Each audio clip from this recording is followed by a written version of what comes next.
नमस्कार मंडळी, श्री स्वामी समर्थ. आज आलेल्या अधिक मासातील विभूषण संकष्टी चतुर्थीला फक्त 21 तांदळाचा हा छोटासा उपाय जर मनापासून केला तर कितीही कठीण इच्छा असो ती पूर्ण होण्यासाठी मार्ग तयार होतो असं मानलं जातं. अनेक जण हा उपाय दर 3 वर्षांनी येणाऱ्या या विशेष संकष्टीला आवर्जून करतात. पैशाची अडचण, सततचे अपयश, घरातील तणाव, मुलांची चिंता, नोकरीतील अडथळे अशा अनेक समस्यांमधून बाहेर पडण्यासाठी हा उपाय खूप प्रभावी मानला जातो. विशेष म्हणजे हा उपाय करण्यासाठी मोठा खर्च लागत नाही, फक्त श्रद्धा आणि विश्वास लागतो. आणि ही माहिती तुम्हाला कुठेही सहज मिळणार नाही, त्यामुळे हा व्हिडिओ शेवटपर्यंत नक्की पहा. नमस्कार प्रिय मित्रांनो, तुमचा येणारा प्रत्येक दिवस सुखात, ऐश्वर्यात आणि निरोगी जाओ अशी मी गणपती बाप्पांच्या पवित्र चरणी मनापासून प्रार्थना करते. आज आलेली अधिक मासातील विभुवन संकष्टी चतुर्थी ही अतिशय दुर्मिळ आणि महत्त्वाची मानली जाते. हिंदू धर्मात संकष्ट चतुर्थीला विशेष महत्त्व आहेच, पण अधिक मासाच्या कृष्ण पक्षात येणाऱ्या चतुर्थीला विभुवन संकष्टी चतुर्थी म्हणून ओळखलं जातं. आणि अधिक मास हा दर 3 वर्षांनी एकदाच येत असल्यामुळे ही संकष्टी चतुर्थी सुद्धा 3 वर्षांनी एकदाच येते. म्हणूनच या दिवसाचं महत्त्व खूप जास्त मानलं जातं. या दिवशी गणपती बाप्पांची पूजा, जप, उपवास आणि काही खास उपाय केले तर त्याचं फळ लवकर मिळतं असं मानलं जातं. अनेक लोक वर्षभर वाट पाहत असतात या दिवसांची, कारण या दिवशी केलेली प्रार्थना थेट बाप्पांपर्यंत पोहोचते. आणि अशी श्रद्धा आहे, घरात कितीही अडचणी असू द्या, पण या दिवशी मनापासून बाप्पाचं स्मरण केलं तर संकटातून बाहेर पडण्याचा मार्ग नक्की मिळतो. कधी आपण खूप मेहनत करतो, रात्रंदिवस कष्ट करतो, पण तरीही काम अडकतात, पैसा टिकत नाही, घरात शांतता राहत नाही, मुलांचं मन अभ्यासात लागत नाही. काही लोकांना नोकरीची चिंता असते, काहींना कर्जाचं ओझं असतं, काहींच्या मुलींच्या लग्नात अडथळे येत असतात आणि कितीही प्रयत्न केले तरी गोष्टी मनासारख्या घडत नाहीत. तुम्हालाही असं वाटतं का की सगळं करूनही नशीब साथ देत नाहीये? म्हणूनच आजची ही विभुवन संकष्टी चतुर्थी खूप खास आहे, कारण या दिवशी केलेला 21 तांदळांचा उपाय हा इच्छा पूर्तीसाठी अत्यंत प्रभावी मानला जातो. हा उपाय स्त्री, पुरुष, मुलं कोणीही करू शकतं. उपवास केला तरी चालतो आणि नाही केला तरी चालतो, पण श्रद्धेने हा उपाय करणं महत्त्वाचं आहे. आजच्या दिवशी सकाळपासून रात्रीपर्यंत तुम्ही हा उपाय करू शकता. शक्यतो पूजा झाल्यानंतर हा उपाय केला तर अधिकच चांगलं मानलं जातं. घरातील प्रत्येक व्यक्तीने आज गणपती बाप्पांचे नामस्मरण करावं, कारण अधिक मासात केलेली पूजा आणि जप याचं पुण्य अनेक पटीने वाढतं असं आपल्या धर्मात सांगितलं आहे.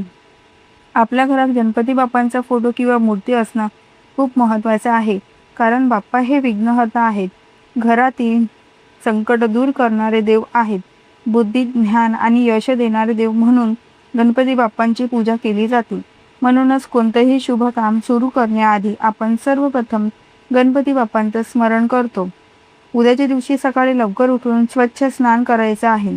त्यानंतर देवघर स्वच्छ करायचं, गणपती बाप्पांना हळद कुंकू वाहायचं, दुर्वा आणि जास्वंदीचे फुलं अर्पण करायचं.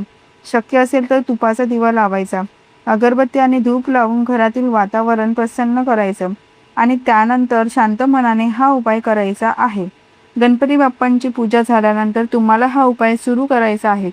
हा उपाय करताना मन शांत असणं खूप महत्त्वाचं आहे. घाई गडबडीत किंवा रागात हा उपाय करू नका, कारण हा फक्त तांदळांचा उपाय नाही तर श्रद्धा, विश्वास आणि प्रार्थनेचा उपाय आहे. सर्वात आधी तुम्हाला 21 अखंड तांदूळ घ्यायचे आहेत, म्हणजेच तुटलेले फुटलेले तांदूळ अजिबात वापरायचे नाहीत. पूर्ण आणि स्वच्छ तांदूळच घ्यायचे. आपल्या हिंदू धर्मात तांदळाला अक्षदा म्हटलं जातं. पूजा, शुभ कार्य, देवकार्य यामध्ये अक्षदांचं खूप महत्त्व दिलं जातं, कारण अक्षदा या पूर्णत्वाचा आणि समृद्धीचे प्रतीक मानल्या जातात. तुम्ही पाहिलं असेल, कोणत्याही शुभ कार्यात हळद कुंकू सोबत अक्षदा वापरल्या जातात. देवाला अर्पण केल्याशिवाय पूजा पूर्ण होत नाही. म्हणून आजच्या या विशेष विभुवन संकष्टी चतुर्थीला 21 अक्षदांचा हा उपाय खूप प्रभावी मानला जातो. 21 तांदूळ एका छोट्या वाटीत घ्यायचे, त्यावर थोडी हळद आणि कुंकू लावायचं, त्यामुळे त्या अक्षता शुभ मानल्या जातात. त्यानंतर तुम्हाला एक चांगलं पिवळसर लिंबू घ्यायचं. खराब किंवा डाग पडलेला लिंबू घेऊ नका, स्वच्छ आणि पूर्ण लिंबू घ्यायचं. आता त्या लिंबावर लाल पेनाने तुमची इच्छा लिहायची आहे. हो, अगदी स्पष्टपणे लिहायची आहे. कोणती इच्छा आहे ती मनात न ठेवता लिंबांवर लिहायची. उदाहरणार्थ धनप्राप्ती, नोकरी, व्यवसाय, मुलांची प्रगती, लग्न, आरोग्य, कर्जमुक्ती, जी काही तुमची मनापासूनची इच्छा असेल ती लिहायची. काही लोक विचारतात, एकापेक्षा जास्त इच्छा लिहू शकतो का? तर शक्यतो एकच मुख्य इच्छा लिहा, कारण मन एकाच गोष्टींवर केंद्रित असेल तर प्रार्थनेची शक्ती वाढते असं मानलं जातं. लिंबांवर इच्छा लिहून झाल्यानंतर ते लिंबू दोन्ही हातात घ्यायचं, डोळे मिटून गणपती बाप्पाचं स्मरण करायचं, मनातली अडचण, दुःख, चिंता सगळं बाप्पांना सांगायचं, अगदी जसं आपण आपल्या जवळच्या व्यक्तींशी बोलतो तसं, कारण देवांजवळ काही लपवायचं नसतं. यानंतर शक्य असेल तर 3 वेळा गणपती अथर्वशीस म्हणायचं. अथर्वशीत येत नसेल तर फक्त ओम गण गणपती नमः हा मंत्र श्रद्धेने म्हणाला तरी चालतो. महत्त्व श्रद्धेचं आहे. आता ते लिंबू गणपती बाप्पांच्या मूर्तीच्या किंवा फोटोच्या मागे ठेवायचे, समोर नाही तर मागच्या बाजूला ठेवायचे. आणि त्यानंतर तुम्हाला त्या 21 अक्षता एक एक करून बाप्पाच्या चरणी अर्पण करायचे आहे. प्रत्येक वेळी एक तांदूळ हातात घ्यायचा आणि मनापासून हा मंत्र म्हणायचा.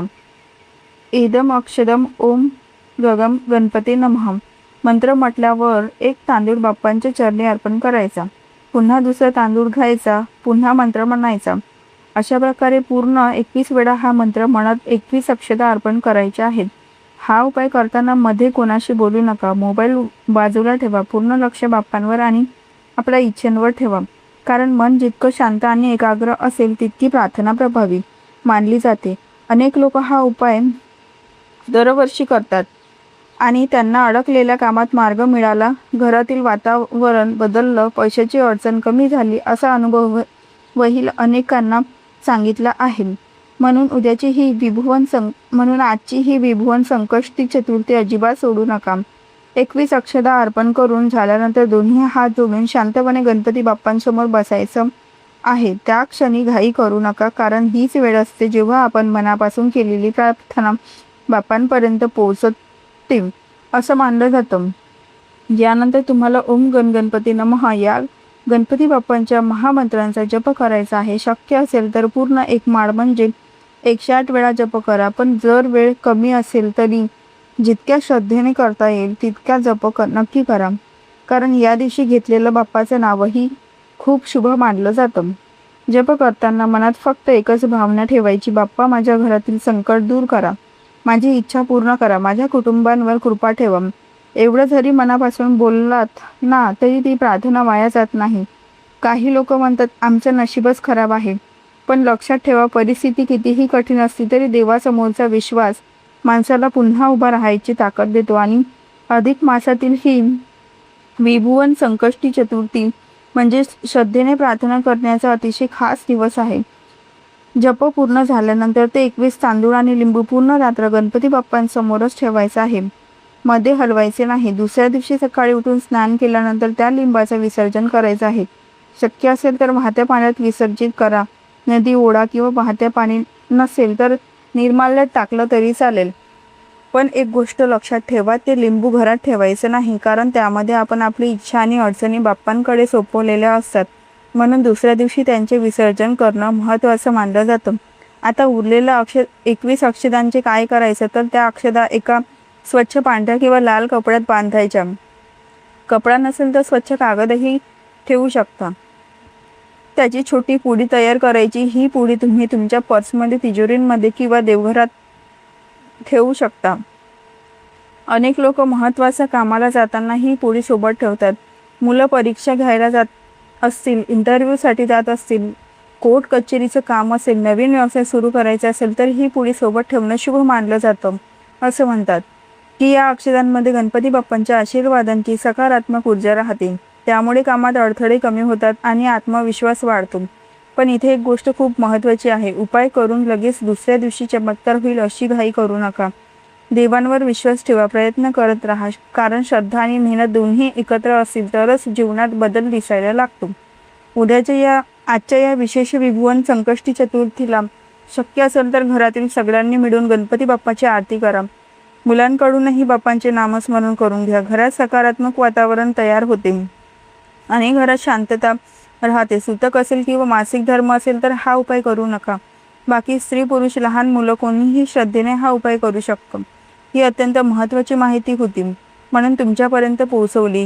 ही माहिती तुम्हाला कुठेही सहज मिळणार नाही, त्यामुळे व्हिडिओ शेवटपर्यंत पाहिलात तर कमेंटमध्ये श्री गणेशाय नमः नक्की लिहा. व्हिडिओ आवडला असेल तर लाईक करा, तुमच्या मित्रपरिवारांसोबत जास्तीत जास्त शेअर करा आणि आपल्या चॅनलला सबस्क्राईब करायला विसरू नका. अशाच भक्तिमय आणि उपयोगी माहितींसाठी आपल्या चॅनलला नक्की सबस्क्राईब करा.